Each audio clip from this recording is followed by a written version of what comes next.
자, 처분행위입니다. 이 처분행위 때문에 절도죄와 구별된다 그랬어요. 절도죄는 탈취죄죠, 탈취죄. 탈취죄이기 때문에 처분행위라고 하는 것이 필요가 없지만 사기죄는 편취죄이기 때문에 처분행위라고 하는 것이 필요하다는 거예요. 자, 이런 점은 제가 절도죄 할 때도 다 말씀드렸고요. 절도죄 책 찾아보면 처분행위와 사기죄의 구별 관련해서 최신 판례가 하나 있을 겁니다. 그 판례 다시 한번 확인을 해두시고, 처분행위라고 하는 것은 대부분 자기에 해당하겠지만 부작위로도 가능하다. 이 부작위 관련해서 판례 하나 볼까요? 자, 판례 봅니다.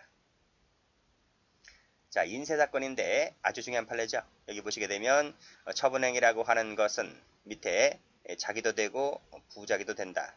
따라서 피해자가 착오에 빠진 결과 채권 존재를 알지 못해서 채권을 행사하지 아니하였다면, 여기 동그라미, 여기 바로 뭡니까? 이게 바로 부작위라는 거지. 부작위.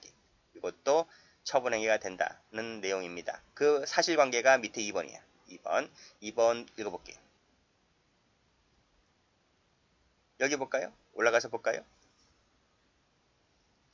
자, 출판사 사장이죠. 사장 갑은 작가로 하여금 실제 출판 부수를 오신케 할 의도로 실제 부수의 3분의 1 정도만 출고 현황표를 을에게 송부했다는 말은 3분의 1 정도만 팔렸다는 거야. 그러니까 1000부를 찍었다. 예를 들면 1000부를 찍었다고 하면 3000부라고 한번 해볼까요? 3000부를 찍었는데 1000부만 팔렸다는 거야. 실제로는 3000부 다 팔렸는데. 그렇잖아요? 그래서 3분의 1 정도의 출고 현황표만을 을에게 송부하였고, 그래서 3분의 1 정도의 인세만 주었다는 거지. 그쵸? 자, 이때 을은 위 출고 현황표에 기재된 부수가 실제 출판 부수에 해당한다고 믿게 하였다. 그래서 3분의 1 정도만 인세를 주었고 그 차액은 주지 않았다. 그쵸? 원래는 3000부에 해당되는 인세를 다 줘야 되는데. 자, 그러니까 이 피해자인 작가가 착오에 빠지게 된 거죠. 착오에 빠져서 3분의 2가 더 팔렸는데, 3분의 2가 더 팔렸으면 3분의 2에 대한 채권을 행사할 수 있을 것 아니겠습니까? 인세 더 달라고 해야 되는데, 그러한 인세를 더 달라고 하는 채권을 행사하지 아니하였다면 그 자체가 부작이라는 거야. 그러면 출판사 사장이라고 하는 갑 같은 경우는 3분의 2를 지급하지 않아도 되었기 때문에 3분의 2에 해당되는 인세를 내가 취득하게 된 거죠. 그게 바로 사기라는 겁니다. 자, 그 얘기가 꺽스 2번에 나와주고 있는 거예요. 자, 보면 출판사 경영자가 조작하는 방법으로 실제 출판 부수를 속여서 작가에게 인세의 일부만을 지급했다라고 했을 때, 작가가 나머지 인세에 대한 청구권 존재를 알지 못해서 이를 행사하지 아니하였다면, 여기서 이 부분입니다. 청구권을 이를 행사하지 아니하였다는 부분 나와 있죠. 이게 바로 뭐다? 그쵸? 부작위에 의한 처분 행위가 된다는 것입니다. 사기가 된다는 내용의 판례인 거죠. 실질적으로도 이 돈 떼먹는 놈들이 좀 많이 있어요. 자, 올라가 볼게요.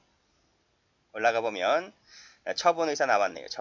처분의사가 필요하냐라고 했을 때 2번 체크하시고, 당연히 처분행위가 필요하기 때문에 그 처분행위라고 하는 것은 처분의사가 필요한 전제를 한 처분행위가 되어야 하는 것이기 때문에 우리 판례는 처분의사가 필요하다라고 보고 있는 거예요.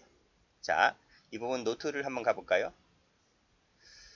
노트를 가보면 이 사기죄 파트를 보시게 되면 첫 번째 그림 나와 있죠. 첫 번째 그림. A가 B를 기망했다. B가 착오를 일으켜서 처분행위를 한다. 이 처분행위라고 하는 것은 처분의사, B가 처분의사를 하겠다는 그런 의사를 전제로 한 처분행위가 되는 거죠. 그렇죠? 그런 내용이고, 말씀드렸듯이 처분행위라고 하는 것은 자기부작위 불문이다 는 것입니다.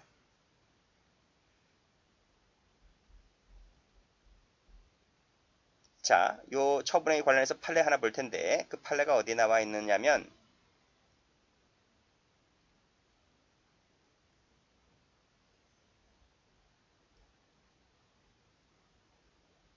요 판례부터 먼저 볼게요. 요 판례부터. 자, 이 판례 많이 나온 판례입니다. 그렇죠? 요 판례도 별표 한번 쳐보시고, 그 다음에 올라가 보시면 아까 인쇄 사건 있었죠?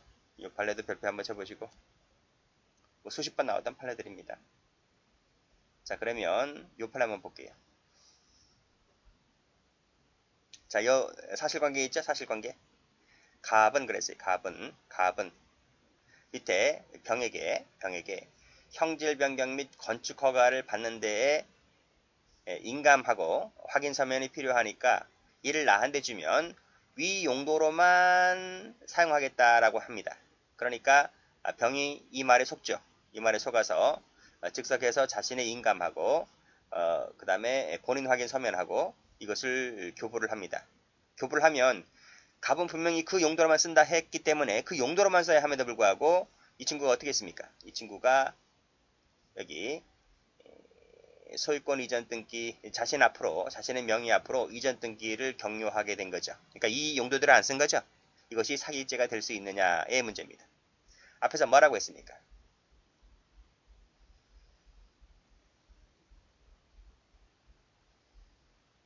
여기서 뭐라고 했습니까? 착오에서 동기 착오로도 족하다. 밑에서 뭐라 했습니까? 용도를 속이고 돈을 빌린 경우에 있어서 만약 진정한 용도를 고지했었더라면 돈을 빌려주지 않았을 관계가 인정된다면 사기죄가 된다 했잖아요. 그러면 그렇게 배웠기 때문에 여기서도 요 판례에서도 위 용도로만 쓴다 했는데 그래서 준 건데 위 용도를 안 쓰고 딴 용도로 썼잖아요. 그럼 마치 이것도 용도란 말 나왔기 때문에 이것도 사기네 라고 생각할 수 있죠. 근데 여기서 말하고 하는 것은 뭐냐면 처분행위를 하려면 반드시 뭐가 필요하다? 그렇지. 처분의사라는 것이 필요하다는 겁니다. 그럼 여기서 과연 그 처분의사가 필요했느냐의 문제인데 이 사람에게 속일 때 이렇게 쓴다고 하면 이 사람이 형질 변경 및 건축 허가를 한다고 했기 때문에 그런 용도로 쓴다고 했기 때문에 그러한 용도로만 해서 그러한 용도로만 준 거잖아요. 그러한 용도로 준 거지. 갑이 이 병이라는 사람이 진짜로 내 땅을 너한테 팔겠다, 너한테 등기를 넘기겠다는 생각으로 준 건 아니잖아요. 그러니까 이 병에게는 처분행위, 처분의사가 있어요, 없어요? 물론 처분행위를 한 적이 있지. 밑에 보면 인감 등을 줬으니까 인감 등을 줬는 처분행위는 있는데 그 처분행위가 처분의사에 기한 처분행위냐는 거예요. 이 사람에게 처분행위 있어요? 내가 이 땅을 너한테 넘긴다라고 하는 처분의사가 있어요, 없어요? 이 사람에게는 처분의사가 없는 거예요. 형질 변경한다 하니까 내가 준 거지. 건축 허가를 한다고 하니까 준 거지. 그러니까 무슨 말이냐면 여기다 집을 짓는 거야, 집을. 이게 밭인데요. 밭이면 지목이 뭐예요, 지목이. 지목이 전이잖아요. 근데 밭에다 집을 못 짓단 말이에요. 밭에다가 집을 지려면 이렇게 집을 지려면 이 지목을 이 전이라는 지목을 바꿔야 돼요, 대지로. 대지라고 지목을 바꿔야지 건축 허가가 떨어지는 거예요. 그래서 이 피해자가 형질 변경을 전에서 대지로 해준다 하니까 내가 준 거지. 건축 허가를 받는데 필요하다 하니까 내가 준 거지. 내가 이 땅을 니한테 팔겠다고 해서 준 게 아니잖아요. 그러니까 이 피해자는 너한테 땅을 넘기겠다는 처분의사가 있어 없어? 처분의사가 없는 거예요. 비록 처분행위는 있는 거지만 처분의사가 없기 때문에 사기가 된다 안 된다? 사기죄 구조가 안 나오는 거지. 그 얘기를 노트에서 설명하고 있습니다. 노트에서. 그치? 분명 이 사람은 어떻게 속았단 말이에요? 건축허가 및 형질 변경을 한다고 하니까 내가 이걸 준 거란 말이죠. 이거네. 이 부분이네. 그치? 이 부분이란 말이에요. 그런 생각으로 준 거지 내가 너한테 등기를 넘기겠다는 생각으로 준 게 아니란 말이에요. 그치? 그래서 사기가 안 되는 거야. 내가 법리 구조는 이해하겠는데 이 새끼가 뭐지? 그저 죄송합니다. 이 사기가 안 되는 게 진짜 억울한 거지. 어떻게 콩밥이라도 먹어야 되는데, 그치?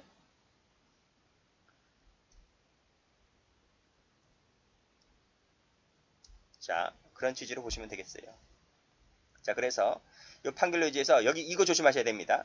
용도를 속였다. 진실한 용도를 속였다. 이 용도를 속였다고 해서 무조건 사기가 아닙니다. 무조건 사기가 아니라는 걸 조심하셔야 돼. 자, 그래서 무조건 사기는 아니다. 그쵸? 자, 여기 다시 한번 읽어볼게요.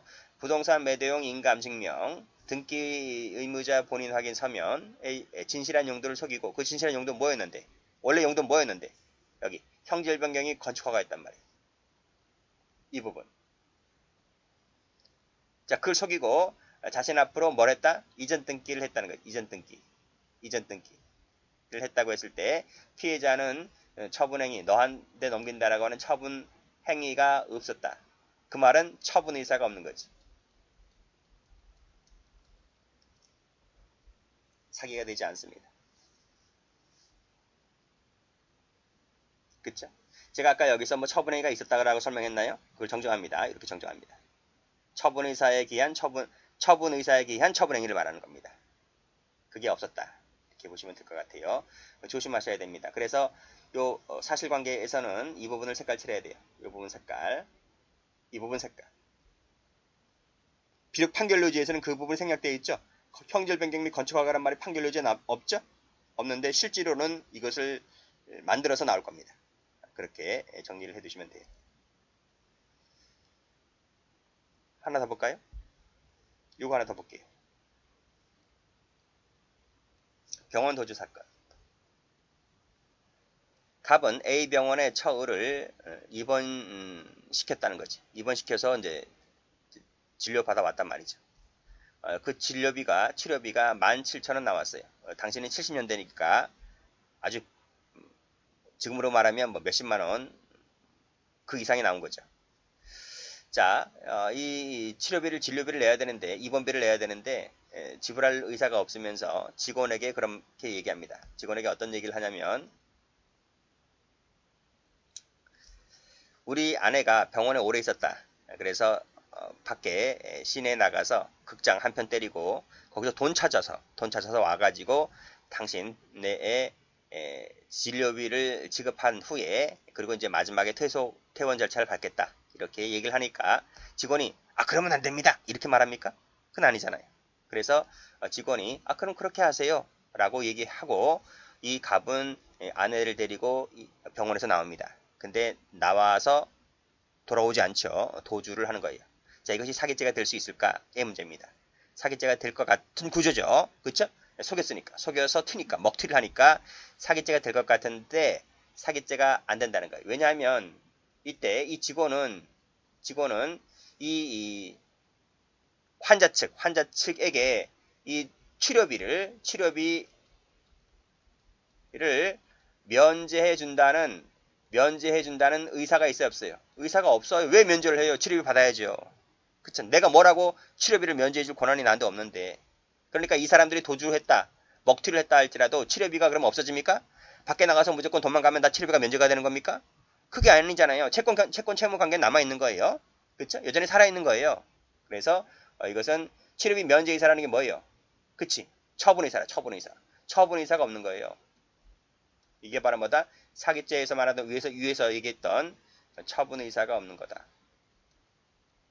처분의사가 없으면 사기죄 구조는 나오지 않는 거죠. 그런 얘기입니다. 그 얘기가 바로 노트에도 나와 있는 거예요. 노트. 여기 노트 읽어보시고 다시 한번 여기 와보시면 자, 치료비 채무 이행을 모면하기 위하여 거짓말을 했다. 도주했다 하더라도 이 피해자 직원 측에서 치료비를 면제한다든지 포기한 것은 아니죠. 그렇죠? 여전히 치료비는 살아있는 겁니다. 그래서 사기죄가 될 수 있다 없다? 사기죄에서 말하는 처분의사, 면제의사가 없기 때문에 사기죄가 되지는 않는다는 내용의 판례입니다. 그러니까 와서 치료비 내라. 그러면 끝나는 거예요. 자, 됐고 하나 더 볼까요? 하나 더 봅니다. 관련되어 있기 때문에. 요거 하나 봅니다. 상계 사건. 자, 사실관계 보겠습니다. 갑은 을을 기망했다. 부동산을 매도하면서 매매대금 명목으로 2억 원을 송금받아 편취하였고 나머지 7천만 원은 기존 채권과 상계하였다. 과연 사기죄가 될까? 이게 무슨 뜻이냐면 자, 노트 펴보세요. 노트 여기 있네. 노트 있습니다. 자, 갑이 매도인입니다. 여기죠. 여기 이제 빌라 한 채 갖고 있어요. 빌라 한 채. 다세대 다가구죠. 여기서 이제 빌라, 여기서 이제 이 건물 통째로는 아니고 요 한 층, 자기가 살고 있는 요 한 층. 요거 이제 팔려고 합니다. 그래서 매가가 얼마냐면 2억 7천이야. 2억 7천. 2억 7천에 내는 거야. 원래는 3억 내놨는데 3억에 내놨는데 뭐 을과 좀 안면이 있는가 봐요. 을과 안면이 있어서 3천만 원 깎아준 거야. 10% 깎아주고 2억 7천에 야 너희가 사가라. 너희가 사가라. 여기 괜찮아. 뭐 주변에 역세권이고 방 뭐 공실 안 나고 괜찮아. 그러니까 나중에 뭐 부동산도 오를 거야. 뭐 이렇게 슬슬 거절만 하면서 이 친구에게 선심 쓰는 것 그냥 10% 깎아가지고 이제 팔았어. 이 사람이 팔았다. 기망을 했다. 기망을 해서 팔았습니다. 팔았는데 그러면 이 사람이 2억 7천을 줘야 되잖아요. 2억 7천만 원에 판다 했으니까. 근데 그 전제에 뭐가 있냐면 그 전제로 뭐가 깔려져 있냐면 갑과 을 사이에서는 뭐 안면이 있다라고 했었잖아요. 그 안면이 있는 이유가 뭐냐면 원래 이 사람이 이 을로부터 7천만 원 갚아야 할 돈이 있는 거야. 갚아야 할 돈. 7천만 원 원래 갚아야 할 돈이 있는 거야. 그래서 7천만 원 갚아야 할 돈이 있기 때문에 내가 2억 7천 받을 필요는 없는 거죠. 2억만 받으면 되는 거지. 내가 이 사람한테 2억을 빚졌, 7천만 원 빚졌으니까. 그래서 이 갑과 을 양해하에 서로 간의 양해하에 야 내가 너한테 7천만 원 줄 거 있으니까 그리고 너는 나한테 2억 7천을 줘야 되니까 7천만 원 한도에서 서로 까버리자. 네 포기하고 나 너한테 안 주고 서로 까자. 이게 상계 맞상계 맞계산하는 거. 그러니까 그것이 합의를 받고 그래서 이 을이라는 사람이 2억 7천을 준 것이 아니라 2억을 준 거지. 2억을 주고 결국은 이것을 이 빌라를 사온 거예요.